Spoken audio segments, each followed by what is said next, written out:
Welcome back to the IE427 garage, everybody. Today I'm working on the King's Cobra, and I'm kind of just picking up where I left off last week. So I've been working on the dash. I've actually got all of the gauges pulled out of the dash. So you can see I've got that over here. I'm doing some work to that. And then I've started installing our clips, our drop-down brackets for the dash, and I'll bring you right back and I'm going to explain what those are for because I've had a number of questions about this.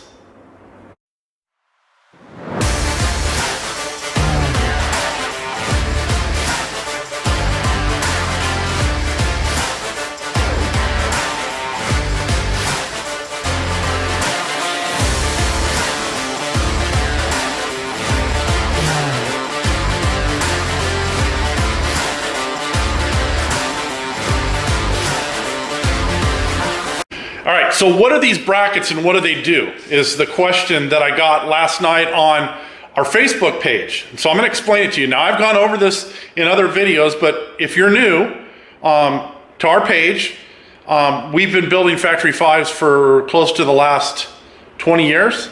And I've kind of got a routine when I go through the building process on these.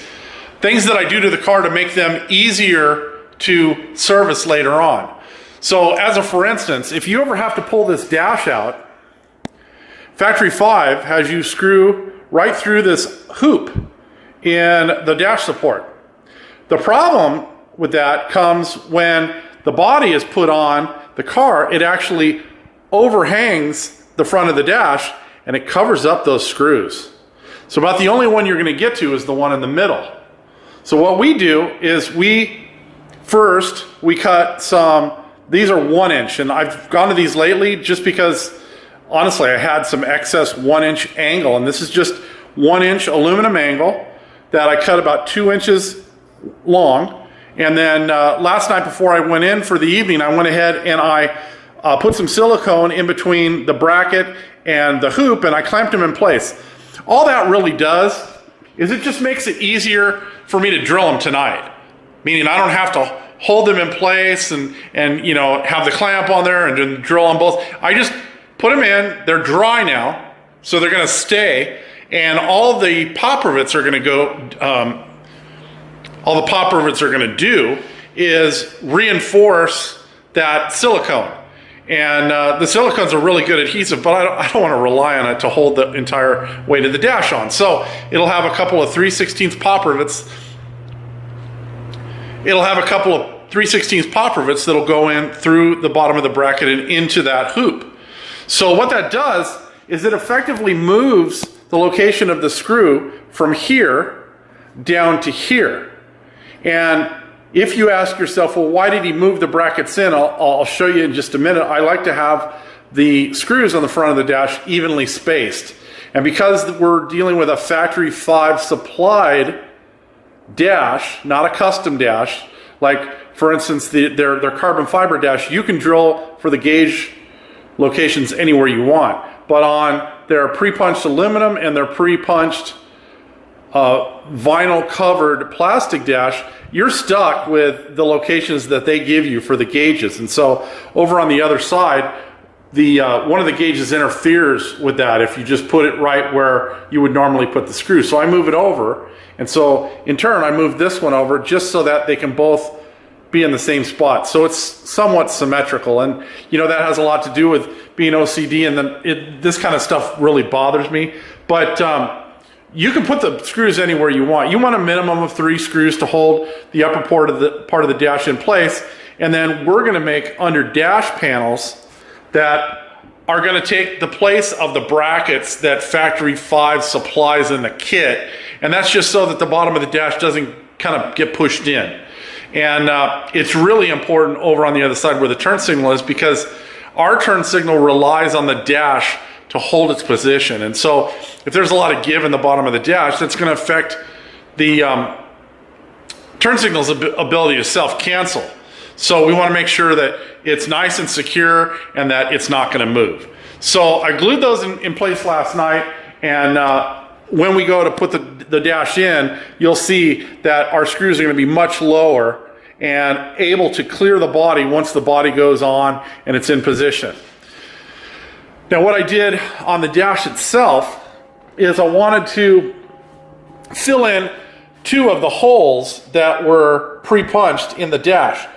Both of these the car owner probably would have used, but since we're using one of our turn signal switches on here, we can get rid of the toggle switch that would have been for the high-low beam. And in our case, we're getting rid of the horn location as well, because our turn signal takes care of both of those duties on the turn signal switch itself. Now, I did also relocate the hazard light switch, which we saw, if not last week, probably the week before, and it's right here along with the headlight switch. So we've eliminated a lot of switches from the face of the dash.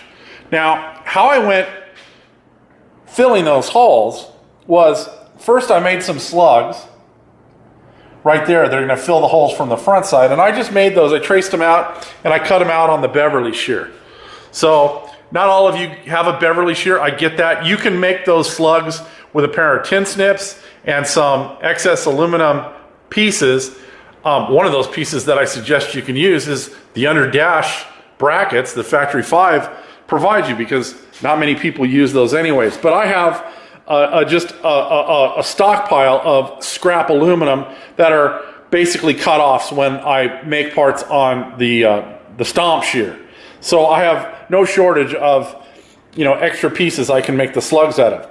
Then what I did is I clamped 2 pieces on the back side of the dash, and I basically just silicone those in place so that when the wood is removed, you can see I've got 2 plates that I just glued on the back, and what those do is provide backing for the 2 spots where we're going to install those slugs. All I'm trying to do is alleviate any divots in that vinyl, that padded vinyl that we're going to put on the front of the dash. And I did get permission basically from the car owner to go ahead and use that material for now.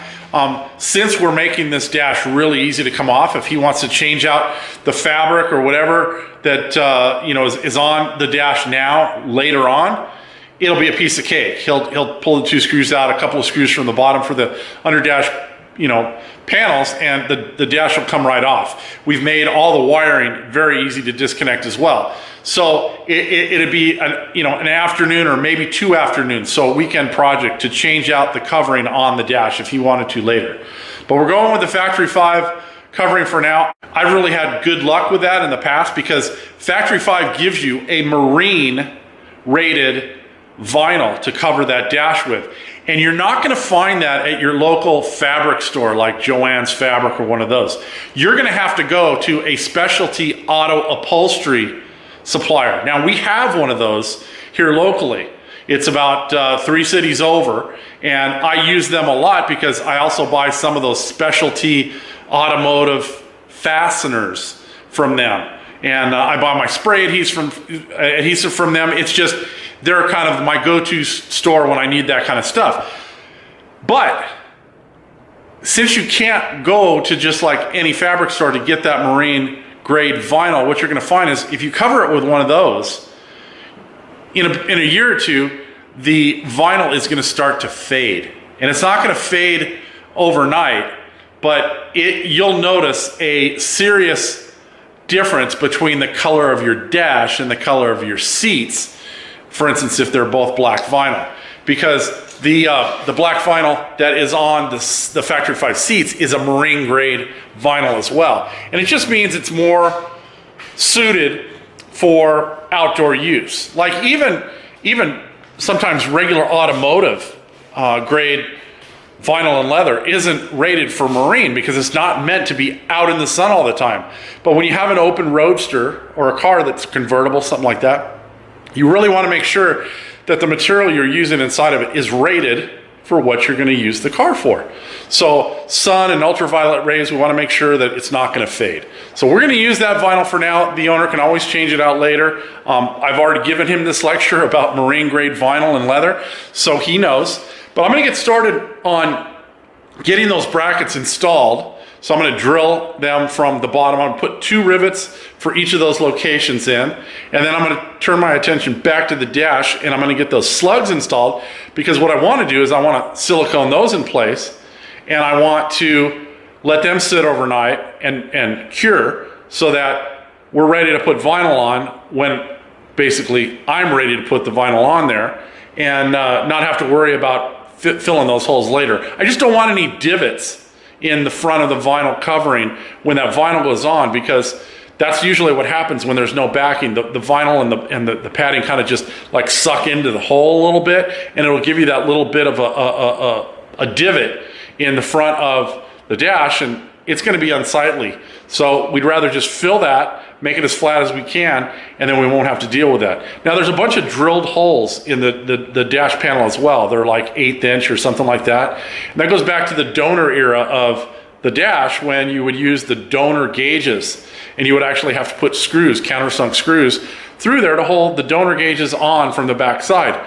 Those small holes aren't going to print through the vinyl, because they're not big enough to cause any problems. So you don't have to worry about those. It's basically anything 1/2 inch or bigger that you need to worry about filling, so that you don't have that transfer through the vinyl and be able to see it from the front side. So I'm going to get working on that. I will bring you back just as soon as I got something else to show you. All right, so I got all the pop rivets put in, and I'm going to show you this one here, because you might run into this too. You've already got your steering shaft and your bearing and everything installed, and you're like, ah, crap, I don't want to take all this apart. Well, you can drill it from the top. So basically I took the 1/8 inch drill bit, drilled it first, all the way through, and then the 3/16 bit. And once that was done, I came in from the bottom, and I put the 2 pop rivets in. So what I'll probably do up here is I'll touch those up with a little black paint. They'll get covered with the body, so it's not going to be an issue. But you know, sometimes you just have to, play the cards you're dealt, and find another way to get in there to drill this. Now I have a right angle drill, but even with that, with removing the bearing and the steering shaft, I still wouldn't have been able to get it in to here, even with the shortest bit that I have. And you can see I've got some of these really short drill bits. So I got those 3 brackets in, so pretty much the dash is ready to be installed. It's just waiting on, the guy covering it with the vinyl. But I wanted to go ahead and show you, because somebody had some questions about the brake light converter that we're using. And so this is the one from Takancha. This is the part number. I found this on eBay, I think, and it was a buy it now price of like $35. But one trick to buying stuff on eBay that I found myself doing more and more is the best offer. And so I hit the guy with a best offer of $28, I think, and he returned the bid and said, I'll do it for 30. And I thought, well, shit, that's $5, right? It was 35. I got it for 30, free shipping. So that was about the best price, because I looked at them other places online, and they were 40, 50. Some places even wanted like 70 or 80 bucks for that thing. And it's a good unit, but I wouldn't pay 80 bucks for it. So that arrived the other day. So I'm probably gonna work on getting that spliced into our rear harness, because that's where I splice it in. I'm gonna splice it in right here behind the dash. And we'll probably put it in with some quick connectors, like weather pack connectors. So it's easily removable if for some ungodly reason it fails. You can pull it out, put your weather pack connectors on a new one, and just reinstall it. Problem solved. So I'm gonna probably work on that today too. Oh, one thing I wanted to show you. I went ahead and I fabbed up a firewall brace, and I do this on every car. So if I know there are vendors that sell these, and you know, I don't know. Is it worth it, guys? You tell me. You know, I don't want to step on anybody's toes, but you know, it's an easy part to make. And so if you've got, you know, an order from us already, is that something you'd want to add to the list of things you buy from us? Let me know, because I have all these cut off scraps, and generally I just make these pieces out of scraps that I have around the shop. So it really helps to stiffen up the dash. I mean, the dash is like rock solid now, or the firewall. Let me correct myself. Stiffen up the firewall, and it just makes it to where there isn't as much deflection in it. And once the body goes on, you know, and you put the bulb seal on top, that helps. But still, it's a thin piece that's unsupported for this whole length, you know, other than at the bottom. And so I put this firewall support brace in on every car. Now, if we had a bunch of electrical that was going to be running from side to side, so if we had an EFI system on this car, I'd probably punch a 2-inch hole in the center of it just to pass wires through. But you can see the way I make it, there's plenty of room on top and plenty of room on the bottom to pass wires as well. So I don't know. You guys let me know. Like I said, I'm not looking to you know, make a fortune on parts, but if you've already got an order, you know, from us for something else, a turn signal switch, a drop box, a shifter, you know, whatever, this is something that could fit in the same box for you know, relatively nothing as far as shipping, because it doesn't weigh anything. But I don't know, the piece itself would probably only be, you know, $15 finished to make. So I don't know. I don't want to be pushing parts on you guys all the time, because that's not my main focus. My main focus is the cars. But you know, we found ourselves in this position where nobody was making turn signal switches there for what, 5-6 months, and so there was a need in the community, and so we jumped in. Dan and myself, we jumped in to try to fill that need. Now there's 2 companies making turn signal switches, but as far as I'm concerned, we were the first, because we jumped in there right after Russ passed away. So whatever, we're making parts now, like it or not, and you guys let me know if that's something you'd like to see in our catalog of parts. So I'm going to get working on the dash. I want to get those slugs kind of glued in place before I go in for the evening. So I'm going to work on that, and I'll probably bring it back just before I head in for the night and show you what it looks like clamped up, because I'm going to put them in, and I'm going to put those clamps on it to hold it in again, and then tomorrow you guys will see what it's like all finished. I am running out of time here in the shop tonight, so I figured I would show you basically the finished dash, ready for the covering anyway. So you can see I filled the holes. It's even hard to see in the dark there, but I filled the holes. So there's a slug there, and there's a slug there, and if you feel them with your finger, they're flat.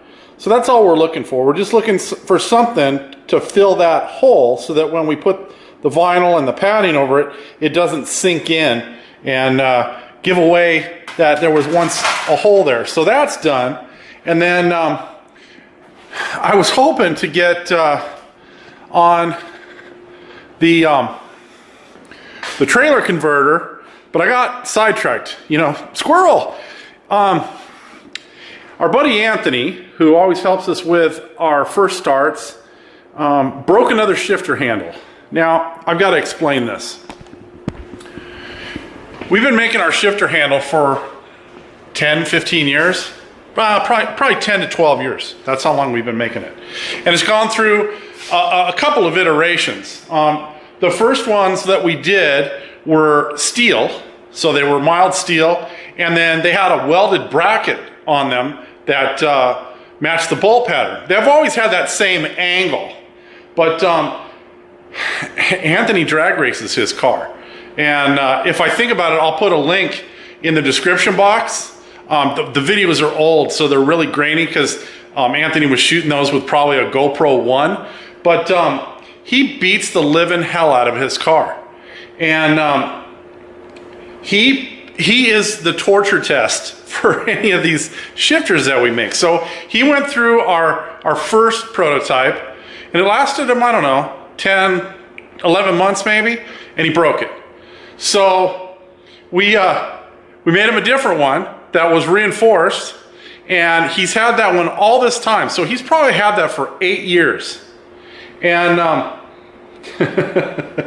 he was talking to me the other day, and he says, hey, I need a shifter handle. I go, well, I've got some here. And he goes, yeah, I was going for second gear. And he goes, didn't quite get it in. It broke. So I knew immediately what he was talking about. So we've got a new one for him. The new design is all one piece. So it's a piece of stainless. It's 5/8 in diameter, and it's bent at the same angle, but it is one piece. So there's no pieces welded onto it, and it's pre-drilled and ready to go. The problem is that Anthony has a T5 transmission in his car, and I modeled this latest one after the TKX and the TKO from Tremec. And while the spacing for the holes is exactly the same, it takes a different fastener. So on the TKX, it takes a 3/8 by 24 standard thread. In the T5, it takes a metric thread, and I'll have to look up the thread pattern. I'm gonna actually take one of these bolts with me to the hardware store. So if you're out there and you want one of these for your T5, I can now make you one. We'll just provide you some sleeves, and then we'll provide you the hardware to mount it in there. But I mounted this one on this car because it has a T5, and I wanted to test the sleeves. So I made a couple of sleeves here tonight. I don't know if I'm going to have Dan make the sleeves in the future or whether I'll just continue to make them here. They're pretty easy to make. It just takes up the gap because the metric bolt for the T5 is smaller than the 3/8 by 24 bolt that we use for the TKX and the TKO and all the T56. So you have to put those sleeves in, otherwise you've really got to tighten the crap out of the bolt. And then there's still a chance that shifter is going to want to do the wobble on the shifter arm for the transmission. So we've got those available. If anybody's interested, just let me know. We only take orders, and I'll stress this again, we only take orders through email. Even though we've secured the website address and all that stuff, I just don't have time to put together a website and then track orders in another place. We're not barnstorming these orders for parts either, so we can keep track of them pretty easy when they come in. So go to the email. I'll put it right here so you guys can see it, and then let us know you're interested in one of the shifters, and we'll get one out to you just as soon as we can. I think I'm going to go in for the night. Tomorrow I'll tackle that trailer light converter. Probably in the next video I'll tackle the covering of the dash, and then hopefully, like I said, in a couple weeks we should be ready to start this thing, so that'll be a fun time. See you guys tomorrow.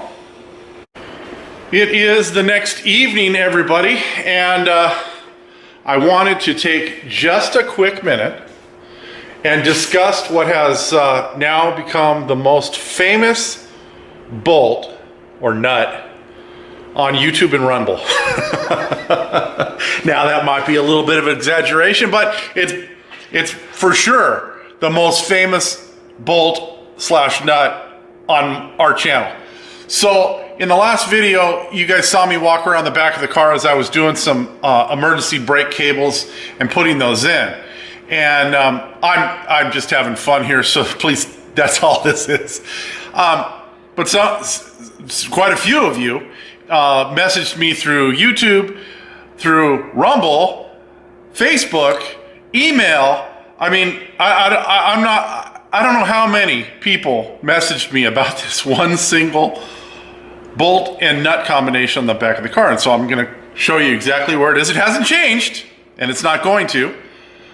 But I appreciate the concern. I really do. And if it was something that I missed, I would thank all of you for pointing it out. But these are some of the things you're going to go through when you're putting the car together, especially when you're doing custom work on, like this. We have the situation where we're trying to fit 15-inch wheels from another manufacturer onto a 3-link assembly that Factory 5 only guarantees will fit with their wheels. So here's the offending bolt and nut. So you can see I have not tightened it down. It's just on there. It's probably finger tight. See, so I can turn it by hand. None of you seem to notice the calipers that are just hanging there hanging on the chassis on either side, but that's okay. The reason that bolt has not been tightened down is because this has to come off. And I'm gonna grab the other track lock bracket that we took off, and I'll show you that one unmolested. So if you look at this track lock bracket, it has a gloss finish to it. This is an older track lock bracket, one that I had here in the shop that never got used on a car, but I had an extra set of these track lock brackets. And here's the one that came off the car. You can see unmolested. So it is the flat black powder coating that Factory 5 has gone to with all of their chassis and their suspension components. So if you look at that, you can see that at the back right here, this bracket is triangular shaped. But if you look at the one I have in the car, I cut this whole section and I cut this section here at a 45-degree angle. And that was to gain clearance for the wheel. So for instance, if you look up in here where the wheel is, you'll see that we just have about 1/4 of an inch clearance between any portion of the wheel and that bracket. And I have yet to weld in my gusset. I'm gonna have a gusset that comes in here and welds across here. Well, right now we're waiting on some inspections for our solar system, and I don't wanna be in the midst of installing a welding plug here in the shop when the inspector strolls in. Not that I don't have, any opposition to pulling a permit for putting a welding plug in, but it's an unnecessary thing since, I've been doing electrical for the last 35 years. I generally don't pull permits to change out a receptacle or to add a single plug. It just doesn't make sense. But I don't want to have a bunch of stuff going on when the inspector's here to inspect something completely different. I don't want to get the contractors that have installed the solar system upset with me because I'm in the middle of doing something else. So if you want an update on that, go to the Mrs. IE427 channel. We should have a video that either just dropped or is going to drop about the solar system, and so you can get caught up over there. But that's the reason that bracket hasn't been finished, and that's the reason that nut is not tight. It was simply to hold everything in place so I could check clearance. And then that kind of came in the midst of the solar system being installed and everything else, and I just thought, before I put a 50 amp dedicated plug-in for this welder right here. So this is my favorite welder, and I use this all the time at the other shop. I just have not had a chance to put a 50 amp receptacle in for this yet. And I have every intention of doing it, and then that'll make welding that piece a lot easier. As a matter of fact, I already have the box here in the wall. But I don't want to be in the midst of all that while my solar contractor is here trying to get an inspection done. It just doesn't make sense. It's adding complications to something that doesn't need any more complications added to it. So that's why you guys, thank you. I appreciate it. You caught the fact that bolt was not tight. And that's good. That's the kind of stuff you should be checking not only on my stuff, but you should be checking on your own stuff too.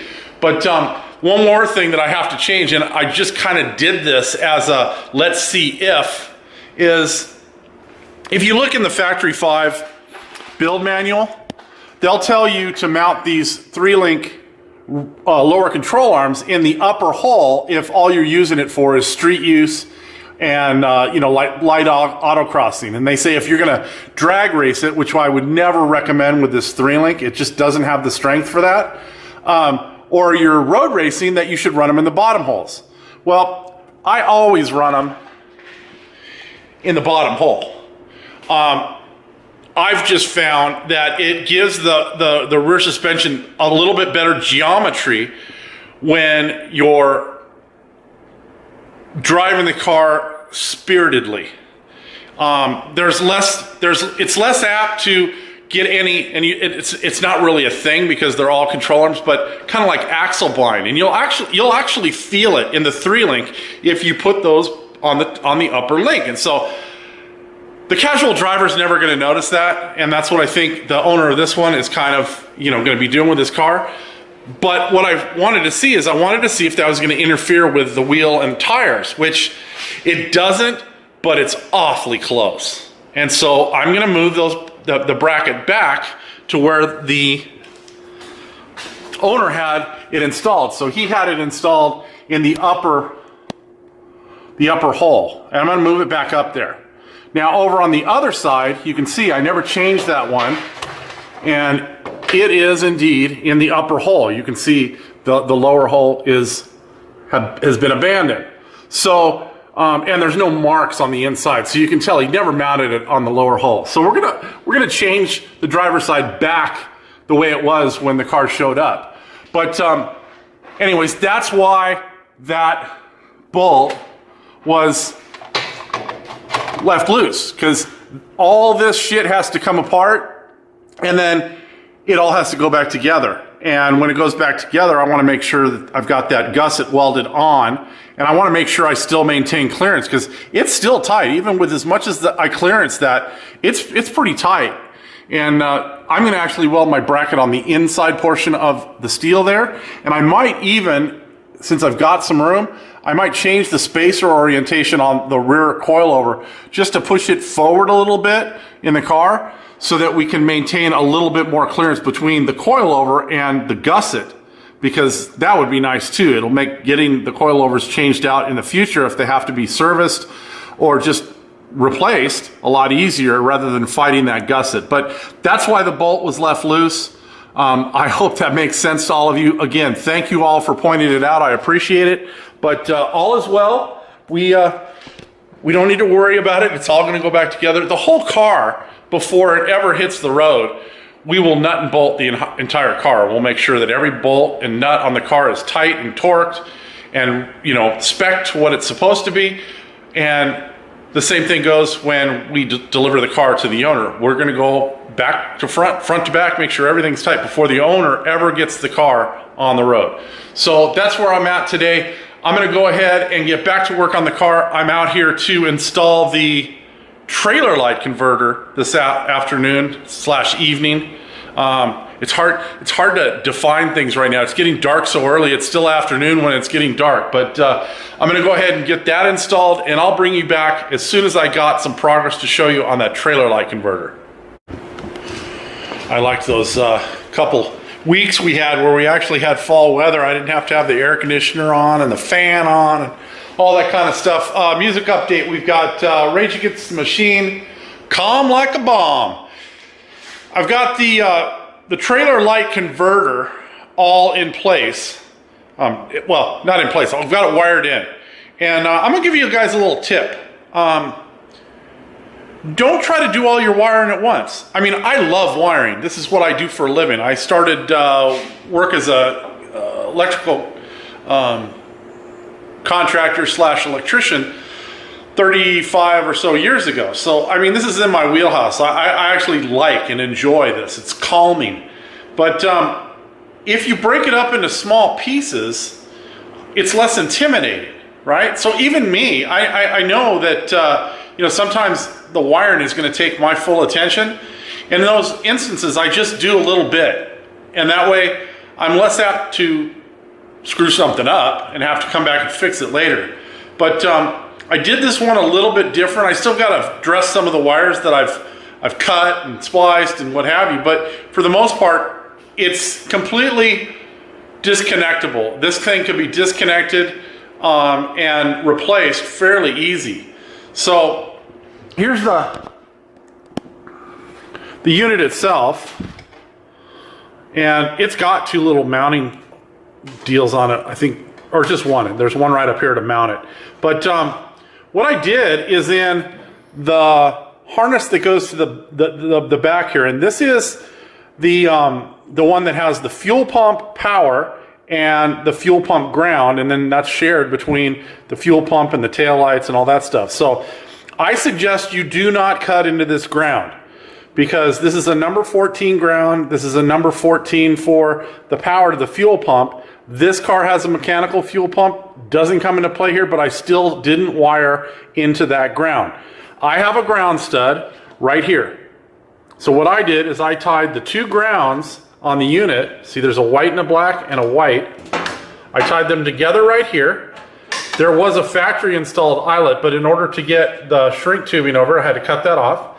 And I put a new eyelet on it here. So this eyelet is going to go right onto that ground stud, and that's where it's going to pull its ground from. It's not important that that ground carries back through to the back of the car for the taillights. It already has a ground.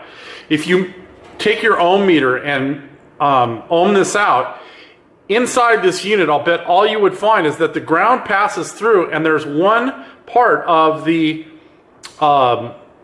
printed circuit board that needs the ground in order for this thing to work.